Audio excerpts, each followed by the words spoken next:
Hey, and welcome back to Greasy Boy Customs. Today we're talking about Mustangs. Before we get started, just so you can see, the only thing that I've done ahead of time is remove the hood. The fenders were already off, and we drained the coolant. Let's go ahead and tear this thing down. Begin the hyperlapse.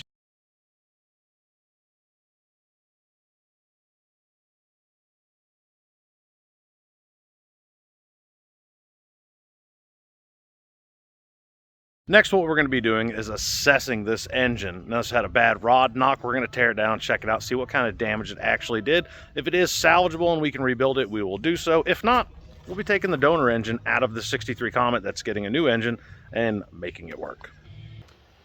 As we said, this car was equipped with the 200 straight six. Now, the 200 is part of a very well-known straight six family for the Ford Mercury lineups. Previously, they had a 170 cubic inch and a 144. Now, these engines were very simple. They're quiet, they're smooth, low horsepower, but also when you're buying an economy car with a straight six in it, you're not expecting 300 horsepower out of it. However, they did okay. This 200 was rated at 120 horsepower. While that seems like nothing, I've personally driven cars like this with the 200 in them, and for getting around town, they're just fine. Are you going to win any races? Absolutely not. Now, they are phenomenal for their fuel mileage too. My 64 Mercury Comet with a 170, I averaged about 22 miles per gallon with that, with a stock one-barrel carburetor. Another unique design that they had with this engine was the intake manifold was integrated into the cylinder head. They ran those engines in the Fords up until the early 70s, and then, they introduced a 250 option a little bit later on, like in the Granada. You can still get the 200s and Mavericks, and I think the Fairmonts as well. Pretty neat little engine, very simple to work on. Just nothing crazy. If you're looking for a good engine to be your first rebuild that you've ever done, this would be a great option.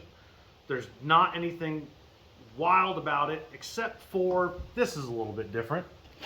One of the things that is weird about this engine is this. This looks like a piece of scrap metal, doesn't it? Well, it's not. This is your flex plate, which bolts to the back of the crankshaft, and then your torque converter attaches in these four holes. On this particular car with this transmission, I believe it's considered a Ford-O-Matic, the ring gear is attached to the torque converter. Aside from that, like I said, really nothing crazy about them. They're great engines to work on. They're cheap to rebuild. They're easy to rebuild.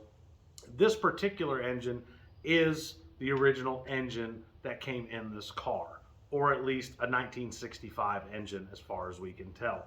We can tell by the casting numbers and a couple other identifying marks.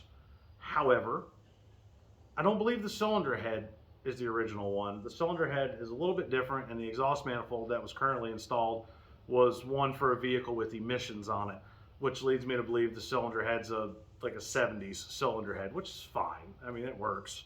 Our buddy Robert at his machine shop, and we're going to drop off the block, the head, the cam and crank to him and have him inspect all them. I'm pretty sure the cam is toast, and honestly, it's a good opportunity just to put a new one in it. So all of the engine parts are back from the machine shop. Let's get this engine on stand and get it back together. All right, I have to apologize.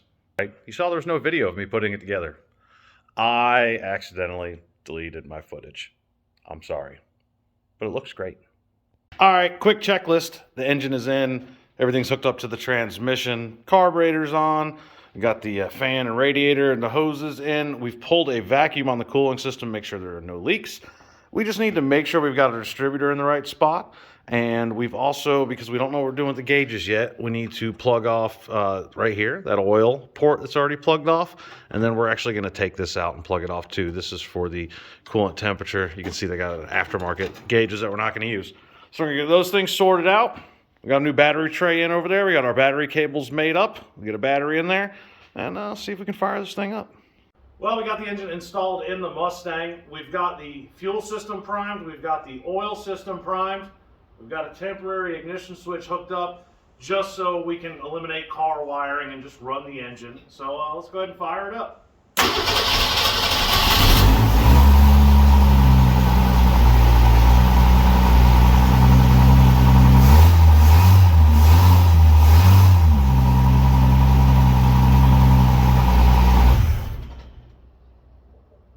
Now that we know the engine runs, we don't have any oil leaks, we don't have any transmission leaks to deal with, we can move on with the rest of the project. So let me show you what that entails, or tell you. I'm not going to show you, I'm just going to tell you. It's a lot to show. Well, as you can see behind me, those are the seats for this car. The car originally just came in to get the engine started, and then we found out the engine had failed. So we had to go into a whole bunch of other things. Well, while we had it here, we inspected the rest of the car, and that's when we found some other things. We found somebody had fiberglassed over the rust on the front floorboards. Luckily, the car came with new floor pans, and now we know why. So we'll install those. We're going to get the interior put back together. We're going to do some kind of sound mat like Dynamat in there. We're also going to get the wiring handled underneath the hood, install the front fenders, the grille. We've already cleaned out the fuel tank. We're going to get the trunk cleaned up and painted and get the mat in there. And we're going to also upgrade the rear to a 5-lug setup to match the front, which has already been converted.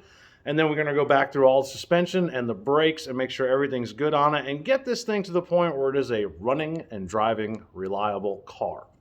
So, watch out for future videos on this. And until next time, happy hot rodding.